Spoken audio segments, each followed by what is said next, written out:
नमस्कार दोस्तों, no book channel में आपका स्वागत है। हमने हाल ही में फर्स्ट डे टीचर के लिए मैथमेटिक्स की क्लासेस शुरू की थी।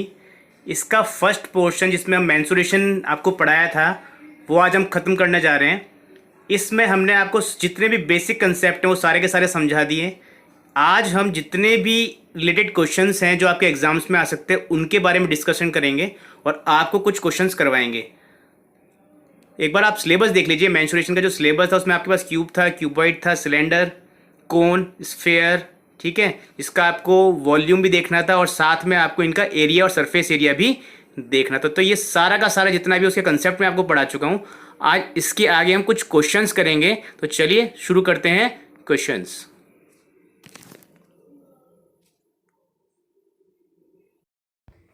एक घना जिसका आयतन 140 सेंटीमीटर क्यूब है कि दो सतहों का क्षेत्रफल 28 सेंटीमीटर स्क्वायर तथा 20 सेंटीमीटर स्क्वायर है, तो इस घनाभ के किनारों का योग होगा। तो इस घनाभ के किनारों का योग, बेसिकली आपसे इस क्वेश्चन में पूछा हुआ है लंबाई प्लस चौड़ाई प्लस ऊंचाई का क्या होगा, योग। Sum of the length, height and breadth of the cuboid. तो सबसे पहले हमें इनको निकालना पड़ेगा, लंबाई क्या होगी, चौड़ाई क्या होगी, ऊंचाई क्या होगी। हमको दे क्या रखा है, घनाभ का पूरा आयतन दे रखा है, मतलब L गुणा B गुणा H, मतलब लंबाई गुणा चौड़ाई गुणा ऊंचाई दे रखी कितनी, 140। अब यहां पे हमको दे रखा है किसी भी दो सतहों का क्षेत्रफल। तो सपोज कर लीजिए ये आपके पास एक घनाभ है,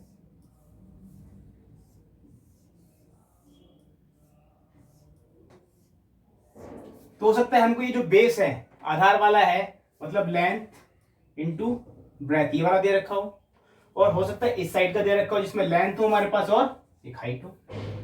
कुछ भी सपोज करके मान लेंगे, आपका आंसर आ जाए, कहीं दिक्कत नहीं आने वाली है। ठीक है, तो मैं मान लेता हूं ये जो है ये दे रखा है लंबाई गुणा चौड़ाई के बारे में, और ये दे रखा है लंबाई गुणा ऊंचाई के बारे में। तो मान लिया लेंथ इंटू ब्रेथ एक दे रखी है आपको, मतलब लंबाई गुणा चौड़ाई दे रखी है 28 सेंटीमीटर।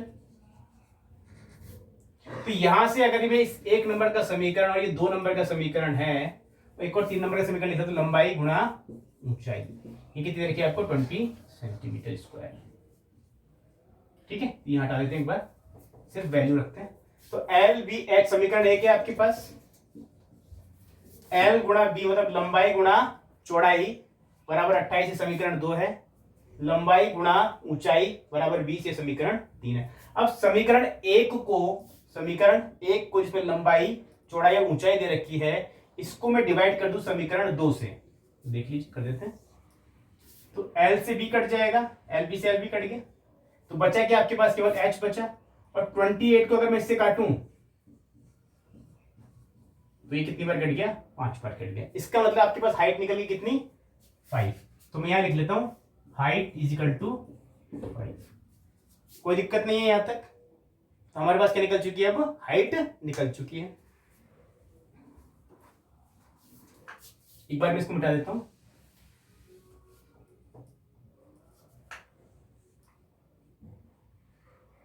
अब हम क्या करते हैं, समीकरण 1 को समीकरण 3 से डिवाइड कर देते हैं। तो इसमें क्या एल और एच है 20, और इसमें एल बी और एच है। तो एल एच से ये एल और ये एच कट गया, तो बचा क्या हमारे पास, केवल चौड़ाई मतलब ब्रेथ बची हुई है, कितनी हो जाएगी, 7। तो इसका मतलब हमारे पास चौड़ाई कितनी आ गई, 7 आ गई। क्लियर है यहां तक।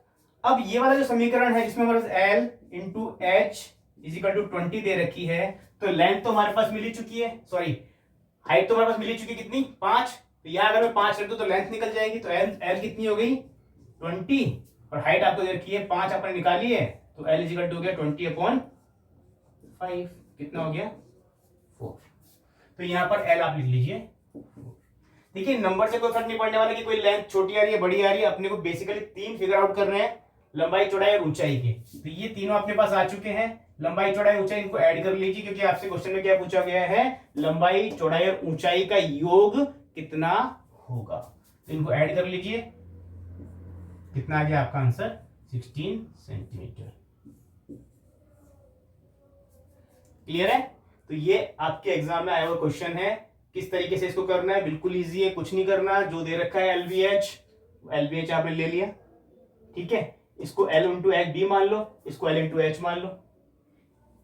इस तरीके से आपके पास 1, 2 और 3 समीकरण बन जाएंगे। इस पहले वाले जो समीकरण है इसमें एल बी एच तीनों है, इसमें से एल और बी से डिवाइड कर दो तो एल और बी कट गया, एच बच गया आपके पास। इसी तरीके से सेकंड समीकरण जो है, सेकंड समीकरण से इस फर्स्ट वाले समीकरण को डिवाइड कर दो तो एल और एच कट जाएगा, बच जाएगा क्या, केवल बी बच जाएगा। ठीक है, तो आपके पास क्या आ गया, एक बार बी आ गया, एक बार एच आ गया, एक बार एल आ जाएगा। तो जो वैल्यू आपके पास आएगी उनको ऐड कर देंगे तो आपके पास आंसर आ जाएगा। तो चलिए आगे चलते हैं।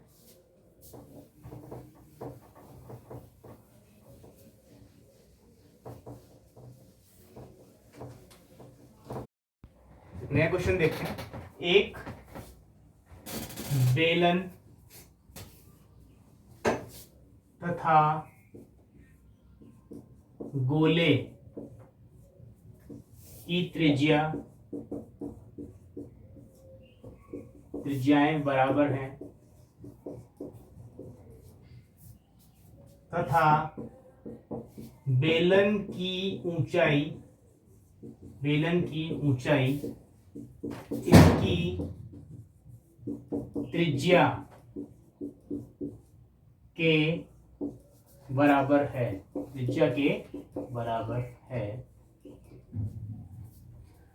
यदि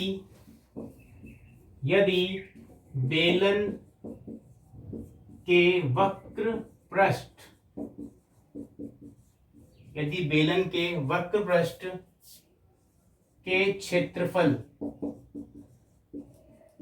का संख्यात्मक मान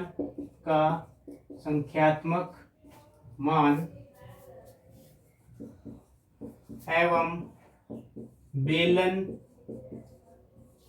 के आयतन का संख्यात्मक मान का अनुपात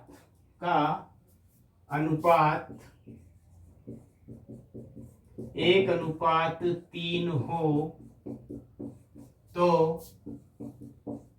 गोले का आयतन क्या होगा।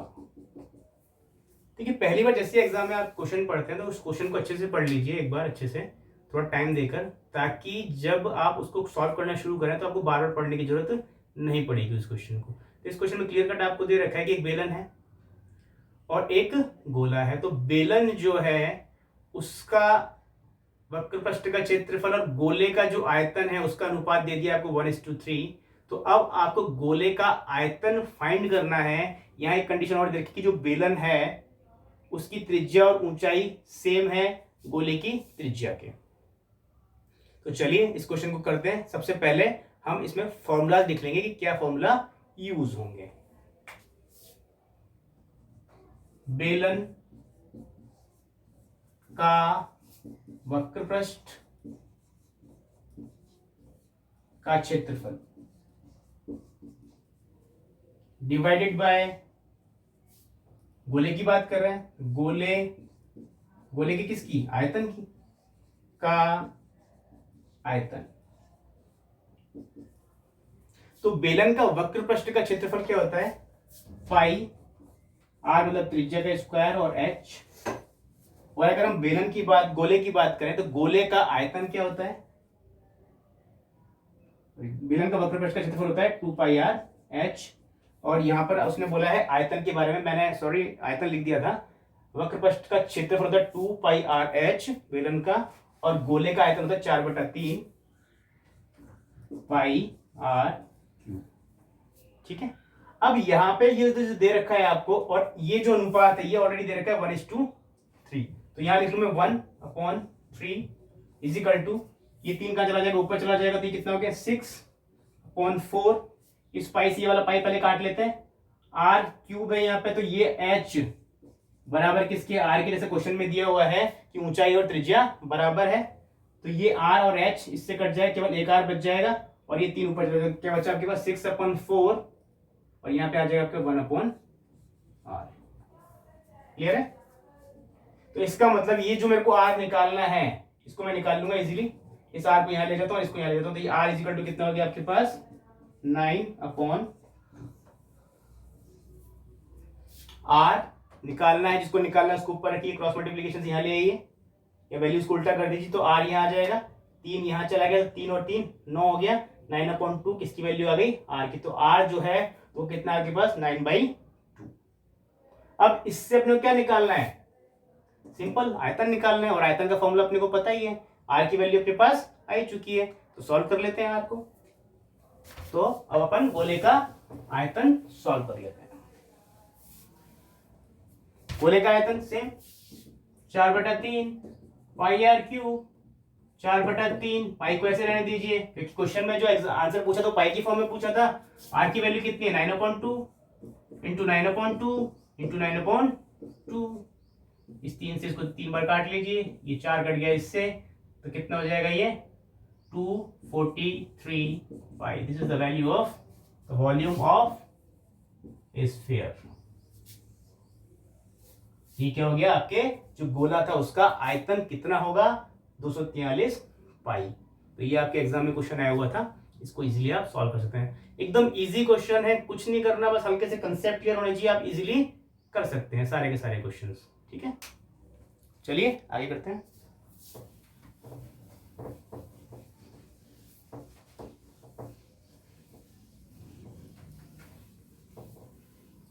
देखिए, मैंने आपसे कहा था कि पहले मैं आपको पढ़ा दूंगा सारा का सारा की सारी मेंसुरेशन जो है क्षेत्र में थी वो मैंने आपको पहले पढ़ा दिए, उसको पढ़ाने के बाद मैं अब उसके सारे क्वेश्चंस आपको करा रहा हूं, ताकि आपके कंसेप्ट जो डेवलप हुए हैं उन कंसेप्ट को आप यूज कर सकें, उसको एप्लीकेबल बना सकें। तो इस तरीके से आप सारे के सारे क्वेश्चंस कर सकते हैं, और एग्जाम में प्रैक्टिस कीजिए, कोई दिक्कत नहीं आने वाली, आप एग्जाम में 100% सारे क्वेश्चन सही कर सकते हैं, कोई भी टफ क्वेश्चन आपके एग्जाम में नहीं आता है। चलिए एक क्वेश्चन देखते हैं।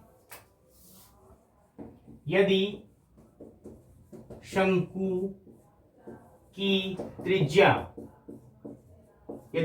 त्रिज्या को 10% बढ़ाया जाता है, तो इसके आयतन में कितने प्रतिशत वृद्धि होगी। तो सबसे पहले इस तरह का कोई भी क्वेश्चन आया, चाहे वो शंकु के बारे में बात कर ले, चाहे गोले के बारे में बात कर ले, चाहे बेलन के बारे में बात कर ले, पहले सबसे पहला काम है आपको एक फॉर्मूला लिखना है कि आयतन का फॉर्मूला किसी भी जिसके लिए भी पूछा हुआ है उसका क्या होगा। तो शंकु का आयतन क्या होता है, बेलन का 1/3। अब यहां पर देखिए, यहां पर आर किसकी फॉर्म में आ रहा है, स्क्वायर की फॉर्म में आ रहा है, इसका मतलब जो भी चेंज होगा वो स्क्वायर की फॉर्म में चेंज होगा। तो इसके लिए आप एक फॉर्मूला लिख सकते हैं, अगर स्क्वायर है तो a plus B plus a multiplied by B upon 100, ये आ जाएगा आपके पास percentage change in area. But case हमेशा ध्यान रखिए, सॉरी एरिया, अगर एरिया भी निकाल सकते हैं, अगर आप इससे, अगर एरिया के स्क्वायर की फॉर्म में आ रहा है तो एरिया निकल जाएगा, और वॉल्यूम में आ रहा है तो वॉल्यूम में निकल जाएगा। अगर वो हाइट बोलता है कि हाइट में भी 10% चेंज है तो अपन कुछ और फॉर्मूला यूज करते हैं, लेकिन जहां स्क्वायर की फॉर्म में चेंज हो रहा है, फॉर एग्जांपल यहाँ रेडियस दे रखी है आपको 10% इंक्रीज हो रही है, और यहाँ रेडियस पे क्या स्क्वायर है, तो अपन ये वाला फॉर्मूला यूज कर सकते हैं। ठीक है, तो कितना परसेंट वॉल्यूम में चेंज होगा, a 10 plus b 10 plus 10 into 10 upon 100, तो यहाँ आ जाएगा आपके पास 21% आंसर, 21% आंसर। लेकिन ये बात ध्यान रखिए, मैं फिर कह रहा हूं, सबसे पहले आप फॉर्मूला लिखेंगे, अगर फॉर्मूला में चेंज हो रहा है स्क्वायर की फॉर्म में, तभी आपको ये वाला फॉर्मूला यूज करना है। ठीक है, हम किसकी बात कर रहे हैं, आयतन की बात कर रहे हैं, लेकिन यहाँ आयतन में क्या आ रहा है, स्क्वायर आ रहा है। अगर हम सिर्फ क्षेत्रफल की बात कर रहे होते, तो अगर वो क्षेत्रफल पूछता तो क्या पूछता, शंकु का क्षेत्रफल में परिवर्तन। शंकु का क्षेत्रफल क्या होता है, शंकु का क्षेत्रफल जो होता है वक्र पृष्ठ का, वो क्या होता है, पाई आर एल। तो यहाँ पर आर क्या आ रहा है, सिर्फ सिंगल टाइम आ रहा है, एक बार आ रहा है ना, तो इसका मतलब यहाँ पे चेंज भी कितना होगा, ओनली 10%, ओनली 10%। लेकिन वहां अपन वॉल्यूम की बात कर रहे थे, और वॉल्यूम में आर स्क्वायर आ रहा था, इसलिए जो चेंज होगा वो क्या होगा, इस तरीके से चेंज होगा। ठीक है, तो एक और क्वेश्चन अपन देख लेते हैं।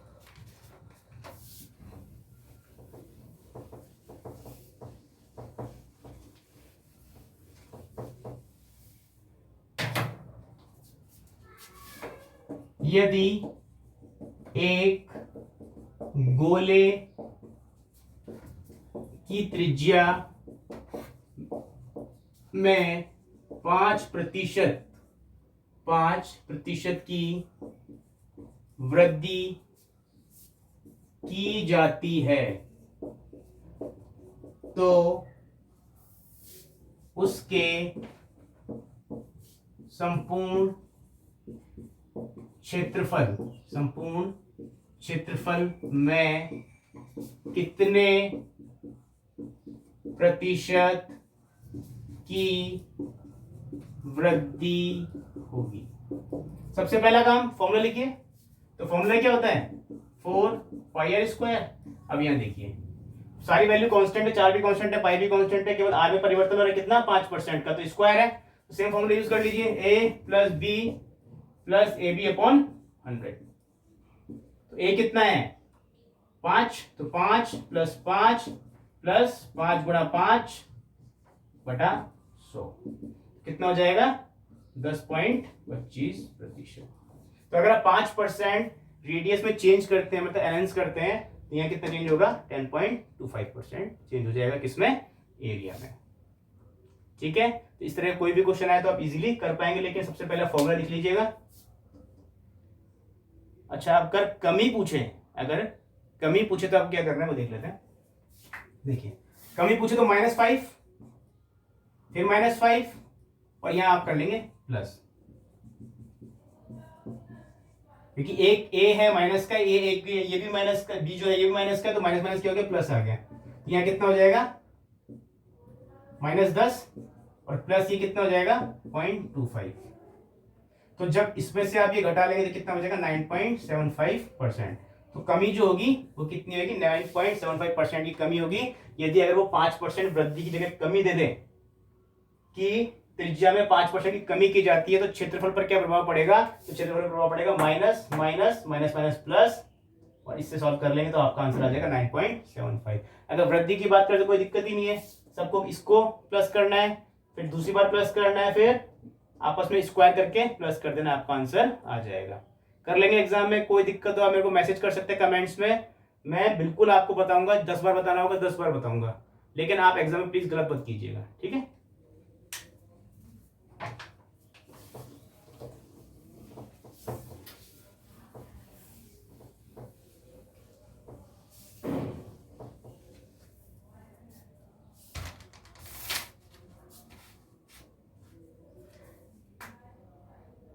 ये क्वेश्चन है, एक शंकु के ढालू भाग में 20% की वृद्धि तथा त्रिज्या में 30% की कमी की जाती है, तो इसके वक्र पृष्ठ क्षेत्रफल पर क्या प्रभाव पड़ेगा। क्लियर है।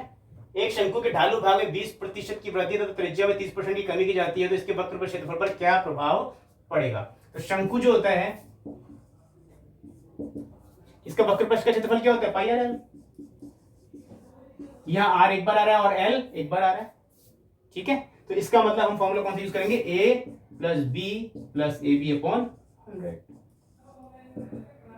देखिए वहां पर जब आर स्क्वायर की बात कर रहे थे तो आर ही ए था और आर ही बी था, यहां पर आर और एल दोनों में परिवर्तन कर रहा है,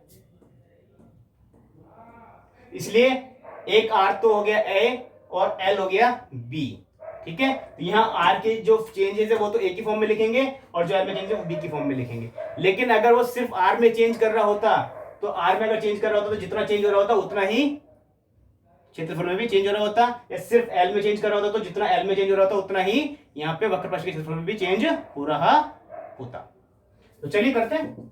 ए क्या है, वृद्धि, और बी क्या है, कमी। तो वृद्धि मतलब पॉजिटिव, कमी मतलब माइनस। अब एक प्लस है और एक माइनस है तो प्लस माइनस क्या मिलेगा, माइनस मिलेगा। कितना हो गया, -30 में से 20 गए तो -10, और ये कितना है -6, तो इसका मतलब टोटल कितनी कमी हो गई, 16%। तो -16% आपको दिखा रहा है कमी, तो टोटल कितनी कमी हो जाएगी, 16% की कमी हो जाएगी। तो ये क्वेश्चन आपके एग्जाम में आया हुआ था, तो कैसे सॉल्व करेंगे, ऐसा सॉल्व कर लेंगे इजीली। 16% की क्या हो जाएगी, क्षेत्रफल में टोटल कमी हो जाएगी, किसके में, शंकु के क्षेत्रफल में, ठीक है। तो आगे चलते हैं। एक शंक्वाकार टेंट के आधार का व्यास 19.2 सेंटीमीटर तथा ऊंचाई तथा इसकी जो ऊंचाई है वो है 2.8 मीटर, ये भी मीटर कर लीजिए, मीटर तथा ऊंचाई 2.8 मीटर है। तो इस टेंट को बनाने के लिए जरूरी कैनवास का क्षेत्रफल ज्ञात करो। तो बेसिकली वो हमसे पूछ रहा है कि ये जो है हमने एक टैंक बनाना है जिसका व्यास हमको दे रखा 19.2 मीटर तथा ऊंचाई दे रखी 2.8 मीटर। तो इस टैंक को बनाने के लिए हमें कितना कपड़ा या कितने कपड़ा जो चाहिए, जिसका क्षेत्रफल क्या होगा, इसके बारे में हमको फाइंड आउट करना है, ठीक है। चलिए करते हैं। ये व्यास इतना है तो इसका आधा क्या हो जाएगी, त्रिज्या 9.6। तो सबसे पहले अगर हमें तंबू बनाना है, ये तंबू है, देखिए सबसे पहले ये सोचना है हमको कि हमको क्या फाइंड करना है, ओके। ये क्या है, तंबू की रेडियस है, ये तंबू की हाइट है, और ये क्या है, एल है, मतलब त्रियक ऊंचाई है, ठीक है। तो सबसे पहले फाइंड करने के लिए हमें क्या निकालना पड़ेगा, क्षेत्रफल का फॉर्मूला देखना पड़ेगा, क्योंकि जब हम टेंट लगाएंगे तो टेंट में हमें बेस तो नहीं चाहिए, क्या चाहिए, केवल ये वाला जो पोर्शन है वक्र पृष्ठ का जो क्षेत्रफल है वो चाहिए। वक्र पृष्ठ का क्षेत्रफल क्या होता है, पाई आर एल। वक्र पृष्ठ का क्षेत्रफल क्या होता है, पाई आर एल, किसका, तंबू का। तो पाई की वैल्यू प्लस कांस्टेंट है, आर अपने पास दिया हुआ है ये कितना 9.6, और एल अपने को नहीं दी हुई है, एल अपने को निकालनी पड़ेगी। यहाँ आर दे रखा है आपको कितना 9.6, ऊंचाई दे रखी कितनी 2.8। यहां से एल निकाल लीजिए पाइथागोरस थ्योरम से, L square is equal to 9.6 का स्क्वायर प्लस 2.8 का स्क्वायर। तो एल स्क्वायर कितना आ जाएगा आपके पास 92.16 प्लस 7.84।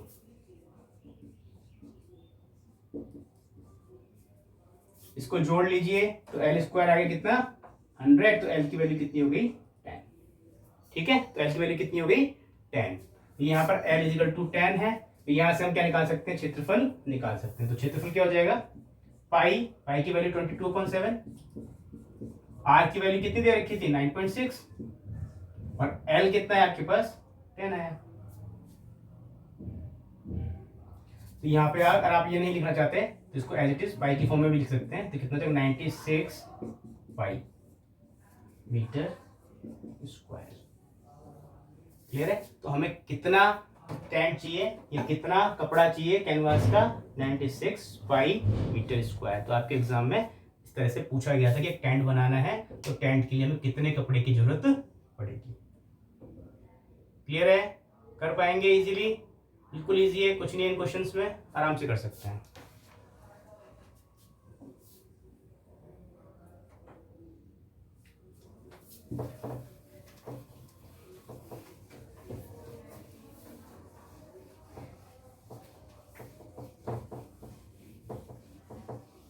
चलिए क्वेश्चन देखते हैं। एक खोखला बेलन, एक खोखला बेलन जिसकी ऊंचाई 8 सेंटीमीटर है तथा इसकी त्रिज्या 7 सेंटीमीटर है। इस बेलन से बनाए जाने वाले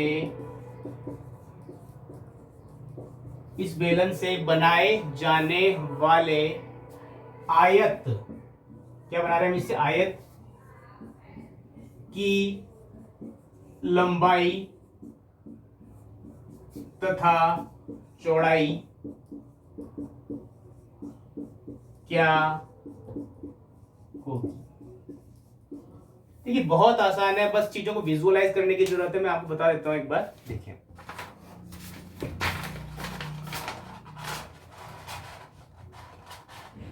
सपोज कीजिए ये एक बेलन है, ठीक है, आपको दिख रहा है बेलन जैसा, इस तरीके से एक बेलन है, ठीक है।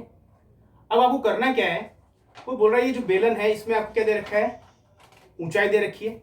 सपोज कीजिए ये जो ऊंचाई है, ये है कितनी, 8, कितनी है 8 सेंटीमीटर है।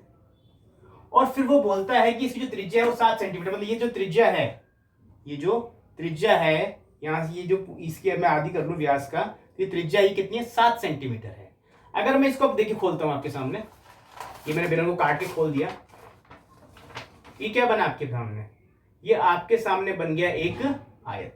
तो इसका मतलब जब ये ऐसे था, ये उसकी ऊंचाई थी, ये इसकी ऊंचाई थी, तो ये जो ऊंचाई थी, अब जब ये आयत बन गया तो ये जो ऊंचाई है ये क्या रहेगी, 8 की 8 रहेगी, और इसके लिए आयत के लिए क्या कहलाएगी, चौड़ाई कहलाएगी। अब बेसिकली हमको पता क्या करना है, ये पता करना है कि ये लंबाई कितनी है आयत की, और ये लंबाई क्या थी बेसिकली, इसका एक तरीके से हमारे लिए क्या बना रही थी, बेलन का, ये बेलन का क्या बना रही थी, परिधि बना रही थी। तो इसका मतलब इस बेलन की जो परिधि में निकाल लूं वो किसके बराबर होगी, इस आयत की लंबाई के बराबर होगी, और जो बेलन की ऊंचाई थी वो किसका काम कर रही है, यहाँ चौड़ाई का काम कर रही है। चौड़ाई तो एज इट इज रहेगी 8 की 8, लेकिन जो लंबाई है वो किसके बराबर है, परिधि के बराबर है, किसकी, बेलन की परिधि के बराबर। तो चलिए हम बेलन की परिधि निकाल लेते हैं। बेलन की परिधि, ये बेलन है आपके पास,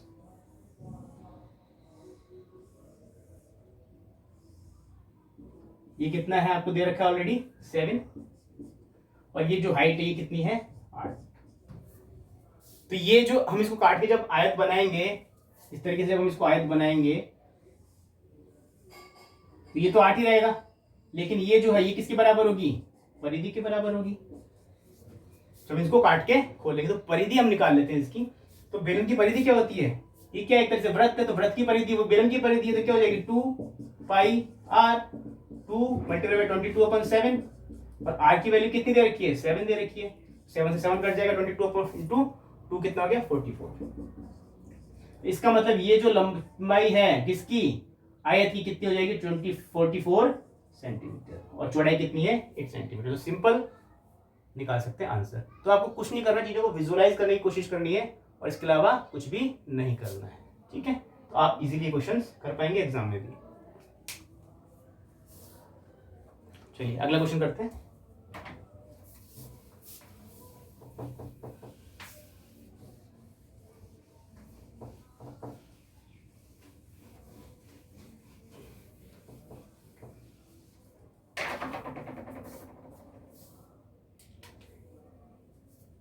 आपके एग्जाम के सिलेबस में the combination of the shapes भी है, मींस एक हमने बेलन ले लिया या एक हमने गोला ले लिया, उसके ऊपर एक शंकु को आरोपित कर दिया, तो उसके रिगार्डिंग कुछ पूछ लेगा, ठीक है। तो इसी तरीके से हम एक दो क्वेश्चन और कर लेते हैं जो कि बेस्ड हो डिफरेंट डिफरेंट शेप्स के ऊपर। चलिए क्वेश्चन देखते हैं। एक गोलार्ध, गोलार्ध का मतलब होता है अर्धगोला, ठीक है। एक गोलार्ध के ऊपर एक शंकु को रखकर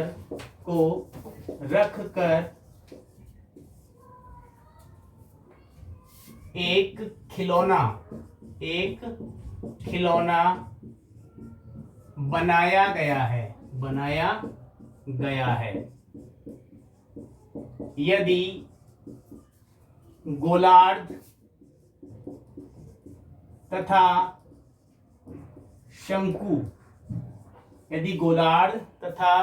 शंकु की त्रिज्या 3 सेंटीमीटर हो, वह शंकु की ऊंचाई 4 सेंटीमीटर हो, कितनी हो, 4 सेंटीमीटर हो, तो खिलौने का संपूर्ण पृष्ठीय क्षेत्रफल क्या होगा, ठीक है। तो आपको क्वेश्चन सॉल्व करना है, इसका संपूर्ण पृष्ठीय क्षेत्रफल क्या होगा। चलिए देखते हैं। बेसिकली हमने बनाया कैसे खिलौना वो देख लेते हैं एक बार। ये आपके पास क्या है, एक गोला है, इस गोले की त्रिज्या आपके पास कितनी है, 3 दे रखी है, और इसके ऊपर आपने क्या आरोपित कर दिया, एक शंकु आरोपित कर दिया।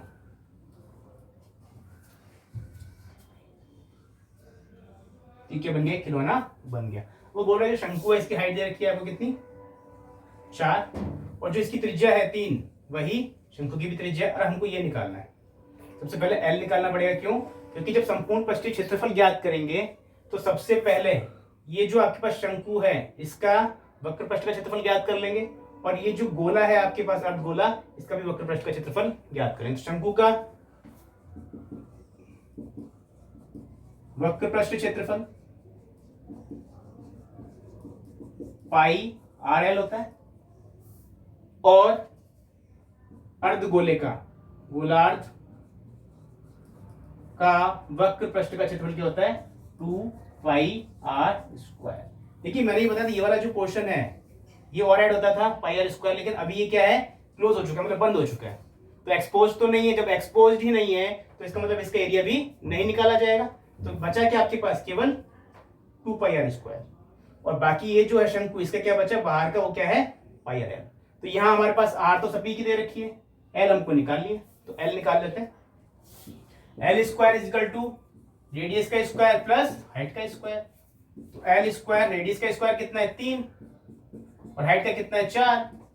तो 3 का स्क्वायर 9, 4 का 16, दोनों को जोड़ लीजिए, तो l² कितना आ गया, 25। तो स्क्वायर जब इधर आएगा तो रूट बन जाता है, तो l बराबर कितना हो गया, 5। इसका मतलब ये कितना है आपके पास, 5।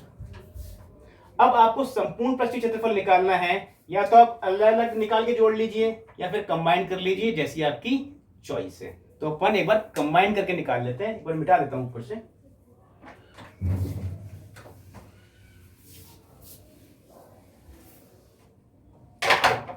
देखिए,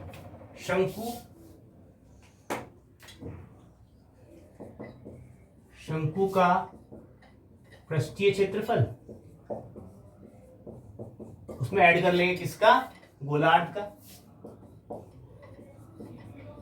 गोलार्ध का पृष्ठीय क्षेत्रफल, ठीक है।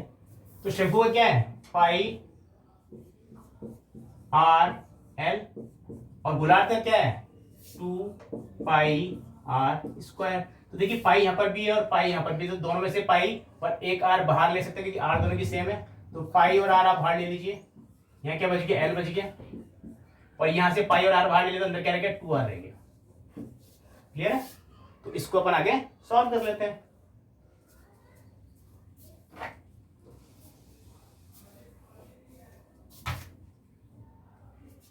पाई की वैल्यू है 22/7, आर आपको दे रखा है कितना, 3, और एल आपके पास कितना है, 5 + 2, और आर कितना है, 3। सॉल्व करिए, 22/7 मल्टीप्लाइड बाय 3, और इसको सॉल्व कर लेंगे, 3 × 6, 6 + 5 कितने होते हैं, 11। तो यहां से आपके पास आंसर आ जाएगा 22/7 multiplied by 3 multiplied by 11। Clear है। इसको सॉल्व कर लेंगे, आंसर मिल जाएगा। अगर वो इस तरीके से नहीं देगा एग्जाम में, क्योंकि वो ऐसी वैल्यूज देता है जो कट जाती है, तो यहाँ आपको हो सकता है पाई की फॉर्म में पूछ ले। 11 3 33, और ये क्या आ जाएगा, पाई। तो 33 पाई आपका क्या हो जाएगा, वक्र पृष्ठ का क्षेत्रफल हो जाएगा। सेंटीमीटर में दे रखा है इसलिए सेंटीमीटर स्क्वायर। ये आपका हो गया आंसर। तो ये जो आपके पास खिलौना बना, इसका संपूर्ण वक्र पृष्ठ का क्षेत्रफल कितना हो जाएगा, संपूर्ण पृष्ठ का क्षेत्रफल कितना हो जाएगा, 33 पाई। क्लियर है, कर लेंगे एग्जाम में। इसी के साथ आपकी जो क्षेत्रमिति होती है वो समाप्त होती है। मेरे को जितना पढ़ाना था क्षेत्रमिति में पढ़ा चुका हूँ आपको। अगर फिर भी आपको कोई डाउट हो तो आप मुझसे कमेंट्स में पूछ सकते हैं, मैं अगर जरूरत पड़ी तो और भी पढ़ा दूंगा।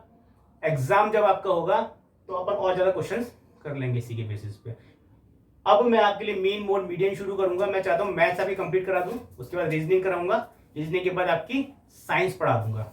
ठीक है, आपको एग्जाम में कहीं दिक्कत नहीं आएगी फर्स्ट पेपर में।